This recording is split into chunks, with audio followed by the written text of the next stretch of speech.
Hello student, welcome to Knowledge Plus. Hello student, welcome to Knowledge Plus. आज हम NIOS के अध्याय 3 पढ़ेंगे। ठीक है, हड़प्पा सभ्यता, ये इतिहास का है। मैंने पहले भी 2 वीडियो बना चुका हूँ इतिहास पे। पॉलिटिकल के भी अब तक 10 वीडियो बन चुके हैं। अगर आपने नहीं देखे हैं तो जाके देखिए, आपकी कॉन्सेप्ट भी और क्वेश्चन की प्रिपरेशन दोनों होंगी। ठीक है, प्लस आपको ये भी पता लगेगा कि इसमें पैटर्न क्या होता है पेपर का, कितने मार्क्स में कितने पॉइंट्स लिखने हैं, वर्डिंग कितनी होनी चाहिए, सबका आपको पता लगेगा। उसके बाद मेन वर्डों का भी पता लगेगा कि आपको कैसे वर्ड यूज़ करने हैं। स्पेशली अध्याय 3 है हड़प्पा सभ्यता। स्टार्ट करने से पहले इतिहास स्टार्ट करते हैं। ये पैटर्न है। नॉर्मली पॉलिटिकल में आते हैं 23 क्वेश्चन, लेकिन इसमें आते हैं 18 क्वेश्चन। तो 18 में एक क्वेश्चन होगा मैप, जो 10 मार्क्स का होता है। ठीक है, और 2 मार्क्स वाले केवल 4 क्वेश्चन आते हैं। 4 मार्क्स के ज़्यादा क्वेश्चन है, 8 हैं, और 10 मार्क्स के भी 5 हैं। तो 10 मार्क्स से 50, 4 मार्क्स से 32, 8 मार्क्स 2 मार्क्स के क्वेश्चन हो गए, और 10 मार्क्स आपके हो गए एक मैप से। टोटल पेपर 100 मार्क्स का होता है। 3 आवर्स का होता है, 3 घंटे लगते हैं टाइम आपको मिलेंगे। ठीक है, स्टार्टिंग में 15 मिनट रीडिंग के लिए भी मिलता है। और सबसे इम्पॉर्टेंट बात, और आपके हिंदी में भी वर्ड लिमिट होती है, इंग्लिश में भी वर्ड लिमिट होती है कुछ क्वेश्चन में, और हिस्ट्री में भी वर्ड लिमिट होती है। 2 मार्क्स में 20 मार्क्स की लिमिट है। 4 मार्क्स में 80 वर्ड की लिमिट है। 80 से 100 वर्ड्स, इससे ज़्यादा नहीं लिख सकते, नहीं तो मार्क्स कटते हैं। और 10 मार्क्स में 20 वर्ड, यानी कि नॉर्मली जो कॉपी होती है उससे 2 पेज कम से कम। ठीक है, तब जाके आपके होंगे 200 वर्ड।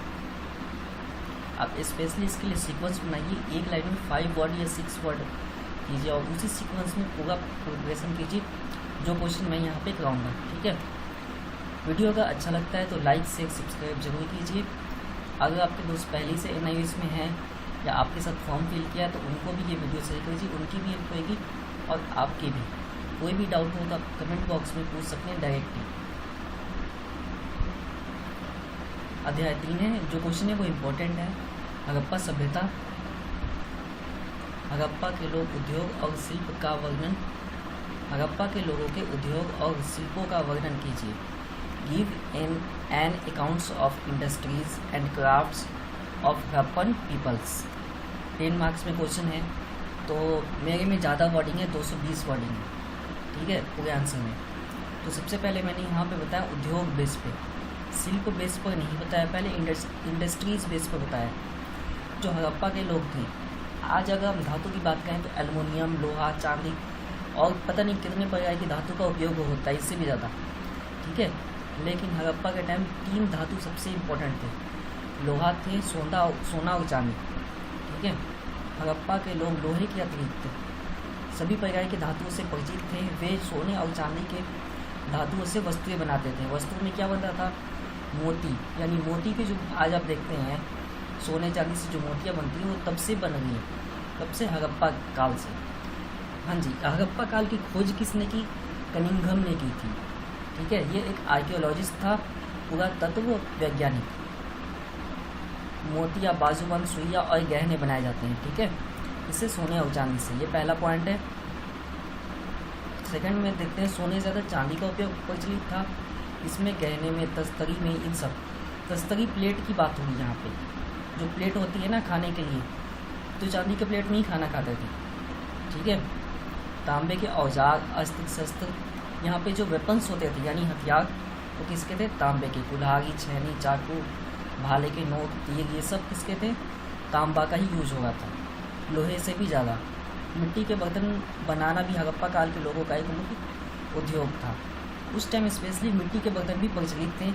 ठीक है, जो पानी पीने के लिए आपने मटका देखा होगा या सुराही जैसी देखी होगी, ये तब से बन गए हैं, अब भी बनते हैं। अब भी आपको गर्मियों के दिनों में मार्केट में मिल सकते हैं, हर स्टेट में आसानी से उपलब्ध होते हैं। ये मुख्य रूप से 4 पहिए पर बनाए जाते थे, ये पूरा बताए जा रहे हैं, और बनाने के बाद सजाए जा रहे थे। जैसे दिवाली होते हैं ना, दिवाली में दिए मिलते हैं ना सजे हुए, वैसे ही तो सारे मिट्टी के बर्तनों को सजाते थे, विभिन्न प्रकार के पशुओं के अतिरिक्त। अब यहाँ पे हमने बता दिया है कि उनके उद्योग में क्या क्या काम था। उद्योग में स्पेशली था कि लोहे चांदी का किस प्रकार से काम होता था। उसके अलावा स्टैम्प होते थे।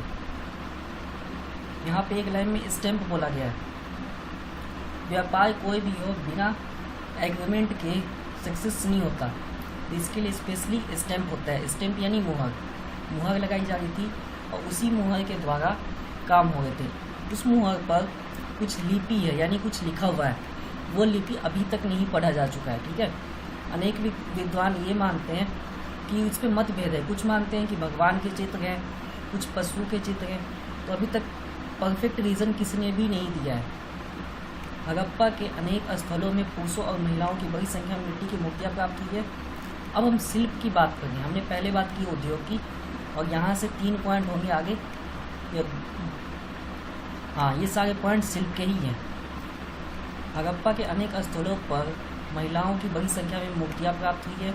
इसके अतिरिक्त पक्षी, बंदर, ठीक है, कुत्ते, भेड़, पालतू पशुओं, बैलों की कुबर रहित कुबर से इन सब की मूर्तियाँ प्राप्त हुई है।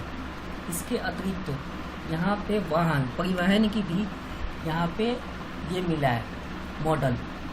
गाड़ियाँ, मिट्टी की गाड़ियाँ बनी हुई मिली है। हड़प्पा के लोग धातुओं की मूर्तियाँ, मिट्टी की मूर्तियाँ, इन सब के नमूने प्राप्त हुए हैं। यह हमें शिल्प का सबसे महत्वपूर्ण उदाहरण दर्शाता है।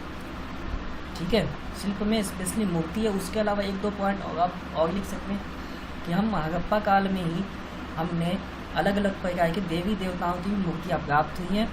यहाँ पे एडिंग आप कर सकते हैं। ठीक है, और देवी देवताओं की मूर्तियों में स्पेशली देवी की मूर्ति प्राप्त हुई है।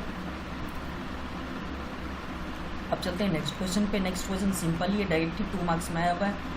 ये 20 वर्ड नहीं है, उससे ज़्यादा वर्ड है। ठीक है, 30+ ही है वर्ड, तो 35 तक आप नॉर्मली लिख सकते हैं।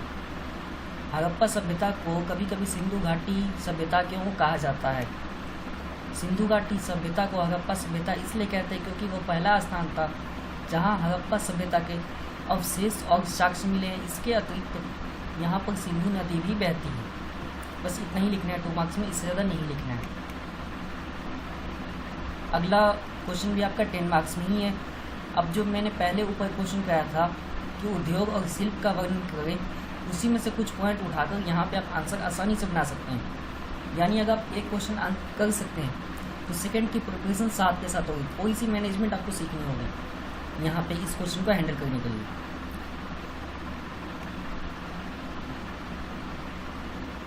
अब यहाँ क्वेश्चन एक बार रीड करते हैं और देखते हैं कि कैसे उसको देखना है। हड़प्पा वासी की आर्थिक क्रियाकलापों की व्याख्या कीजिए।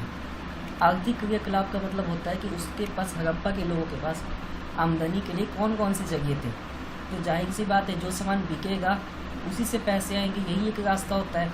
चाहे वो कंट्री हो, राज्य या देश या फिर गाँव, इसके पास और कोई कमाने का जरिया नहीं हो सकता। व्यापार है तो व्यापार सीधा ही पूछा गया डायरेक्टली।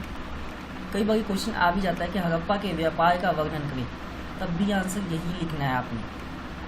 हड़प्पा वासियों की अर्थव्यवस्था की एक महत्वपूर्ण विशेषता थी, आंतरिक और बाहरी दोनों प्रकार की व्यापारिक तंत्र थी। यानी हड़प्पा सभ्यता जितने दूर में था उतने दूर में तो व्यापार होता था, लेकिन वहाँ पे जहाज़ों से भी दूसरे देशों में व्यापार उस टाइम भी होते थे। नगर की आबादी की अपनी खादों और अन्य चीज़ों के लिए आसपास के गाँव पर निर्भर थी।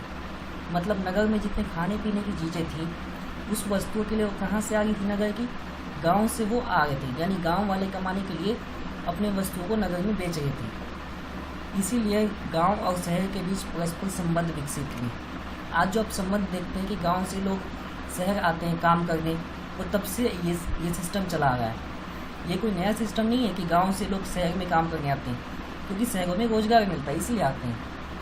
इसी प्रकार शहरों के शिल्पकार अपनी चीज़ें बेचने के लिए बाज़ारों की ज़रूरत थी।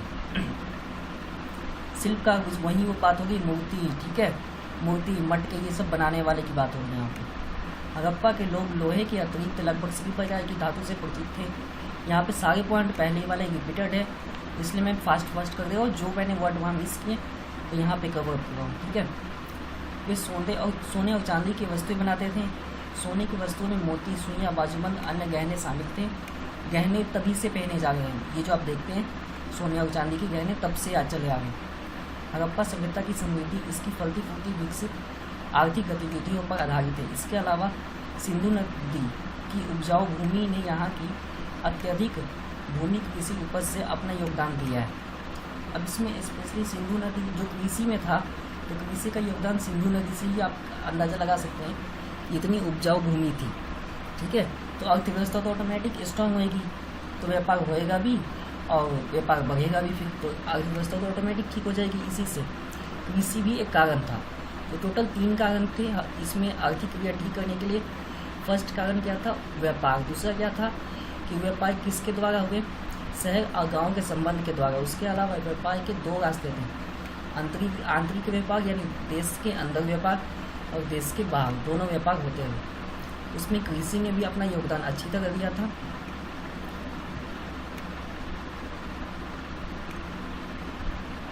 मिट्टी के बर्तन बनाना भी हड़प्पा के लोगों का एक मुख्य उद्योग था। मैंने पहले ही बता दिया, शिल्प भी व्यापार नहीं है। ये मुख्य रूप से बताए गए 4 पहिए पर बनाए जाते थे। गोल जैसा होता है, बिल्कुल गोल साइकिल में होता है चाक।